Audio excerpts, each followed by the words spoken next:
Testament de Ruben concernant les pensées. Ruben, premier-né de Jacob et Léa, est l'homme d'expérience qui conseilla contre la fornication et indiqua les moyens par lesquels les hommes sont les plus susceptibles de tomber dans l'erreur. Transcription du testament de Ruben, y compris les ordres qu'il donna à ses fils avant sa mort, dans la 125e année de sa vie. 2 ans après la mort de Joseph son frère, lorsque Ruben tomba malade, ses fils et les fils de ses fils furent rassemblés pour lui rendre visite, et il leur dit : « Mes enfants, je vais mourir et partir vers mes pères. » Et voyant ses frères, Juda, Gad et Asher, il leur dit : « Ma force est faible, mes frères. Soulevez-moi que je vous dise, à mes enfants et à vous, mes frères, ce que j'ai caché dans mon cœur, car désormais ma force s'affaiblit. » Il se leva pour les embrasser et pleura, et leur dit : « Écoutez, mes frères, et vous, mes enfants, prêtez l'oreille à Ruben, votre père, selon les ordres que je vous ai donnés. Voici, je prends le Dieu des cieux à témoin contre vous aujourd'hui, afin que vous ne marchiez pas dans les péchés de jeunesse et de fornication, dans lesquels je m'étais jeté avidement, et pour avoir souillé le lit de mon père Jacob. Car je vous dis que Dieu m'a frappé d'une peste douloureuse au rein pendant 7 mois. Et si mon père Jacob n'avait pas prié pour moi, le Seigneur m'aurait sûrement détruit. J'avais 30 ans quand j'ai fait le mal devant le Seigneur, et j'ai été gravement malade pendant 7 mois. Après cela, je me suis repenti pendant 7 années pour placer mon âme en conformité avec le Seigneur, sans boire de vin ou boisson forte, sans avaler aucune viande ni aliment de goût agréable, seulement à regretter mon péché, car il était grand, tel qu'il n'avait pas été en Israël. Maintenant, mes enfants, écoutez ce que j'ai vu dans mon amendement au sujet des 7 esprits d'erreur. Les 7 esprits que Béliar envoie à l'homme et qui dirigent les œuvres de la jeunesse contre les 7 autres esprits qui sont donnés à l'homme lors de sa création, par lesquels tous les travaux humains se font. Le premier est l'esprit de vie, par lequel l'homme est créé. Le second est le sens de la vue, par lequel naît le désir. Le troisième est le sens de l'ouïe, par lequel vient l'enseignement. Le quatrième est le sens de l'odorat, pour aspirer de l'air et respirer. Le cinquième est le pouvoir de la parole, par lequel vient la connaissance. Le sixième est le sens du goût, par lequel vient la consommation d'aliments et de boissons pour produire la force, car la nourriture est la base de la force. Le septième est le pouvoir de la procréation et des rapports sexuels, avec lesquels, par amour du plaisir, les péchés entrent. C'est pourquoi il est le dernier dans l'ordre de la création, et le premier dans celui de la jeunesse, parce qu'il est rempli d'ignorance et conduit l'adolescent comme un homme aveugle, dans un fossé, comme un animal dans un précipice. En plus de tout cela, il y a un 8e esprit, celui de somnolence, par lequel l'hypnose de la nature humaine est créée au reflet de la mort. À ces 7 esprits se confondent les 7 esprits d'erreur. Le premier esprit, de fornication, se niche dans les sens et au tempérament. Le deuxième esprit, d'avidité, se niche dans l'estomac. Le troisième esprit, de querelle, se niche dans le foie et la joue.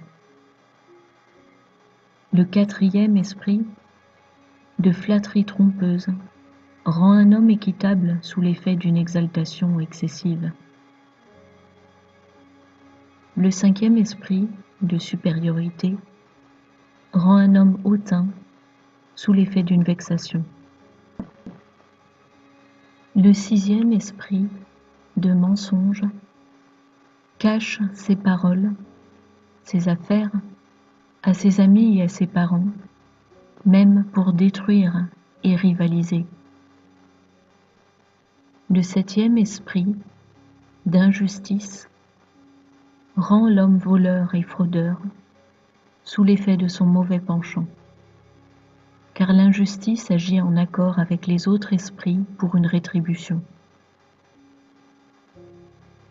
À côté de tout ça, au huitième esprit de paresse se rallient l'erreur et le fantasme.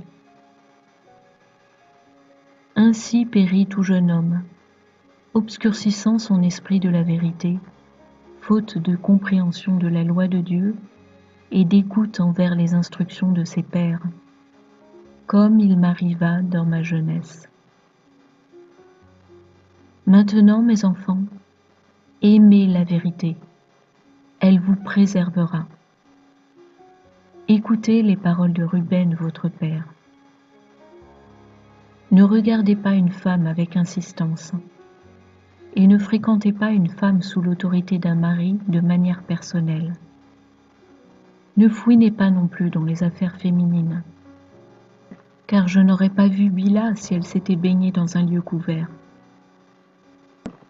Je ne serais pas tombée dans ce grand délit si mon esprit n'avait pas été hanté par la nudité féminine au point de m'empêcher de dormir, jusqu'à passer à l'acte abominable quand notre père Jacob s'absenta pour son père Isaac. Quand nous étions à Gader, près d'Éphrate, à Bethléem, Bila s'enivra et s'endormit nue dans sa chambre. Quand j'entrai et aperçus sa nudité, je commis ce délit et partis en la laissant endormie. Aussitôt, un ange de Dieu révéla mon impiété à mon père, qui s'endeuilla pour moi et ne la toucha plus. Aussi, n'ayez aucune considération pour la beauté féminine, et ne rêvassez pas à leur manière, mais marchez dans la crainte du Seigneur avec un cœur constant, pour ne pas souffrir ce que j'ai souffert. Consacrez du temps au travail, à l'étude et à vos troupeaux, jusqu'à ce que le Seigneur vous accorde la femme qu'il voudra. Je n'avais ni la force de regarder ouvertement la face de mon père jusqu'à sa mort, ni même de parler à mes frères à cause des reproches, et jusqu'à ce jour ma conscience m'afflige à cause de mon péché. Mon père m'a réconforté en ayant prié le Seigneur pour moi, afin que la colère du Seigneur s'éloigne de moi, tout comme le Seigneur me montra. Depuis lors, je suis resté sur mes gardes, et je n'ai plus péché, et je fus protégé. C'est pourquoi je vous le dis, mes enfants, observez ces choses que je vous commande, car la fornication sépare de Dieu. Elle détruit l'âme et la rapproche de l'idolâtrie. Elle trompe l'esprit d'entendement des jeunes hommes et conduit les jeunes gens au supplice avant leur temps. La fornication en a détruit plusieurs, que ce soit un vieil homme ou un noble, riche ou pauvre. Cela produit contre lui un reproche et un sujet de moquerie entre Béliar et les fils des hommes. Pour cette raison, Joseph obtint faveur aux yeux des hommes et du Seigneur pour s'être gardé de toute femme et avoir purifié ses pensées de toute fornication. La femme égyptienne fit plusieurs choses contre lui en invoquant les magiciens et lui offrant des potions d'amour. Et puisque l'intention de son âme n'admettait aucun désir impur, le Dieu de mes pères le délivra de toute mort malheureuse et prématurée. Car si la fornication ne domine pas votre pensée, Béliar ne pourra pas non plus dominer. Mes enfants, méchantes sont les femmes parce que n'ayant ni autorité ni force sur l'homme, elles agissent subtilement sous des apparences externes pour l'attiser vers elles. Et celui qu'elles ne peuvent dominer par la force, elles le dominent par ruse. De plus, à leur sujet, l'ange du Seigneur m'a dit et m'a enseigné que les femmes sont plus envahies par l'esprit de fornication que les hommes, et que leur cœur prémédite contre les hommes au moyen de leurs ornements, qui séduisent en premier leurs pensées.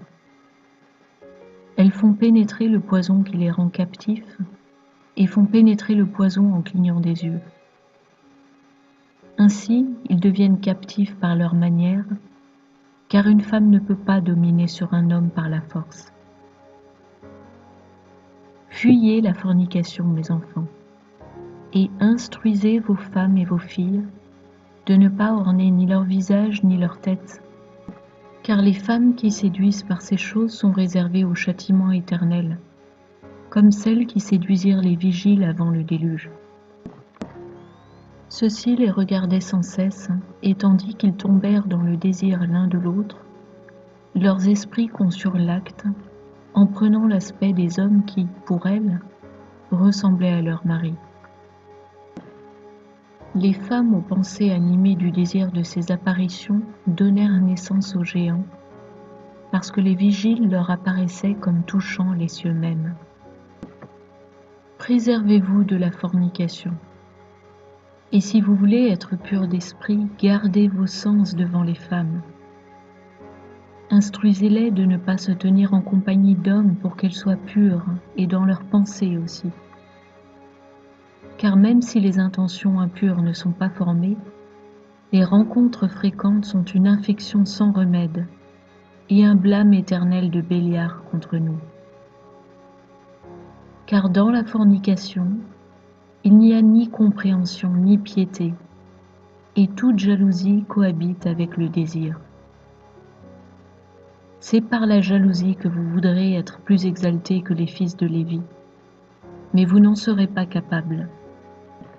Dieu les vengera, et vous mourrez d'une mauvaise mort, car le Seigneur a donné l'autorité à Lévi avec Juda, et a ordonné à Dan et Joseph de devenir gouverneurs, et moi avec eux. Je vous commande d'écouter Lévi, car il a la connaissance de la loi du Seigneur pour déclarer les jugements et les ordonnances des sacrifices pour tout Israël, jusqu'au temps fixé du oint, le Messie annoncé par le grand sacrificateur du Seigneur. Je vous conjure par le Dieu du ciel d'agir dans la vérité entre vous, et d'entretenir l'amour de chacun pour son prochain, et d'approcher Lévi avec humilité de cœur, afin que vous receviez une bénédiction de sa bouche. Car il bénira Israël, et spécialement Juda, que le Seigneur a choisi pour gouverner tous les peuples. C'est lui que le Seigneur a choisi pour régner sur tous les peuples. Inclinez-vous devant sa postérité, car il mourra pour nous dans des combats invisibles et visibles, et sera parmi vous un roi éternel. Et Ruben mourut après avoir donné cette instruction à ses fils. Ils le mirent dans un cercueil et l'emportèrent hors d'Égypte et l'enterrèrent à Hébron, dans la caverne où se trouve son père.